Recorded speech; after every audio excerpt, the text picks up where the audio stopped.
Hola, yo soy Miguel Bonilla y mi equipo está conformado por Gerardo Mendaño, Iris Rangel, Raúl Romero y Edgardo Maximiliano Rueda.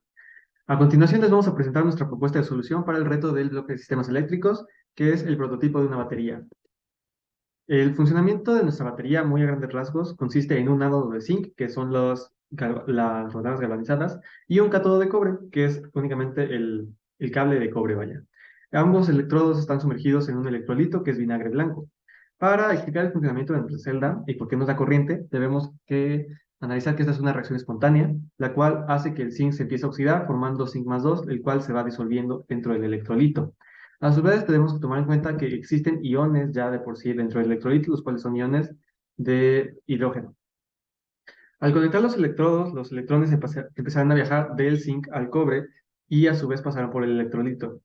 Los electrones son aprovechados por los iones de hidrógeno para formar hidrógeno molecular. Al momento de hacer las prácticas, nos dimos cuenta de que se formaban pequeñas burbujas alrededor de la rondana de zinc y ya con esta explicación podemos saber que estas burbujas eran el hidrógeno molecular que se formaba debido a esta reacción. Este movimiento de electrones del que hablamos previamente es lo que nos da la corriente que alimenta nuestro circuito, en este caso la que estamos usando para encender nuestro foco LED. Para determinar la fuerza electromotriz y el valor de la resistencia interna de nuestro circuito, podemos utilizar el método analítico alternativo, el cual consiste en los siguientes pasos. Primero, es necesario identificar el Open Circuit Voltage, el cual se midió con el voltímetro sin conectar resistencias o LEDs. Su valor es de 0.92 voltios. Segundo, identificar el valor de la resistencia sin conectar al circuito, la cual tiene un valor de 215 ohms. Y tercero, medir el load voltage o voltaje con carga al conectar la resistencia al circuito en forma de paralelo, lo que nos da un valor de 0.11 volts. Posteriormente, para calcular la caída de voltaje interno, utilizamos las leyes de Kirchhoff despejando V subíndice I, quedando que voltaje interno es igual a la diferencia de voltaje de circuito abierto con voltaje con carga, dando un valor de 0.81 voltios. Después, para calcular la corriente, usamos la fórmula de voltaje con carga entre el valor de la resistencia sin conectar al circuito, dando un valor de 5.11 por 10 a la menos 4 amperes o 511 microamperes. Para finalizar, utilizamos la ley de Ohm para calcular la resistencia interna, siendo igual al voltaje interno entre la corriente del circuito, obteniendo un valor de 1585.12 ohms.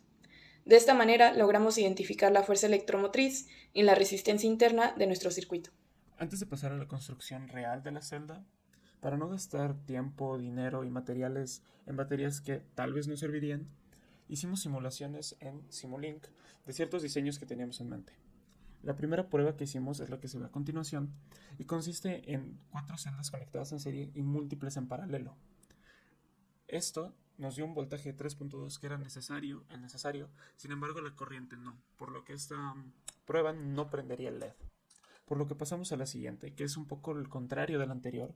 Tenemos múltiples conexiones en serie y muy pocas en paralelo.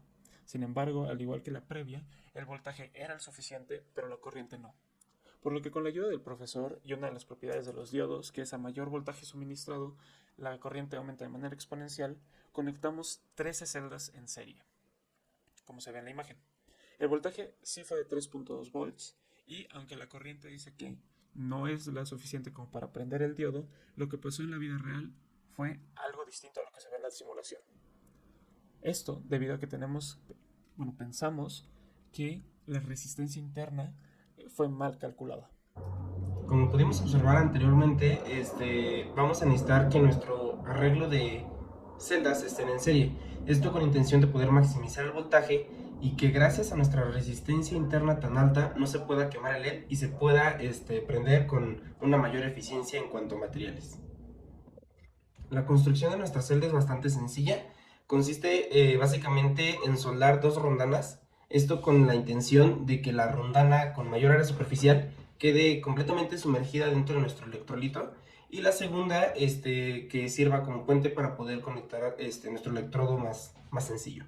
Nuestra primera rondana tiene un área superficial de 6.201 centímetros cuadrados y la segunda de 5.88 centímetros cuadrados, que como se comentó, esta es despreciable porque no se va a ocupar. Así se construye una celda. En este caso se repite este paso 13 veces, las cuales son las 13 celdas que vamos a unir en serie. Bien, para unirlas es bastante sencillo, ya que consiste en rellenar el recipiente de nuestro electrolito, en este caso vinagre, y sumergir nuestra rondana hasta que la rondana de área mayor quede completamente sumergida en el electrolito. Después el alambre de cobre de esta celda brinca a la otra celda hasta que 2.7 centímetros del alambre de cobre esté sumergida en el otro vinagre. Después, esto se repite las 13 veces y en la 13ª celda, en lugar de pasar a otro recipiente, el alambre de cobre se queda extendido para poder tener un acceso más fácil hacia nuestro electrodo. En cuanto a los resultados, tenemos que el LED pudo ser encendido utilizando el prototipo de pila propuesto junto con el arreglo simulado en MATLAB para alcanzar los valores de voltaje y corriente necesarios.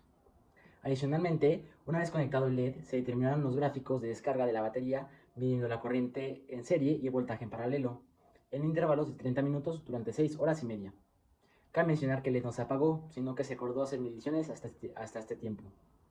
Ahora bien, a pesar de que el voltaje sufrió una poca disminución en sus valores, se puede observar en las gráficas que la caída en la corriente es exponencial.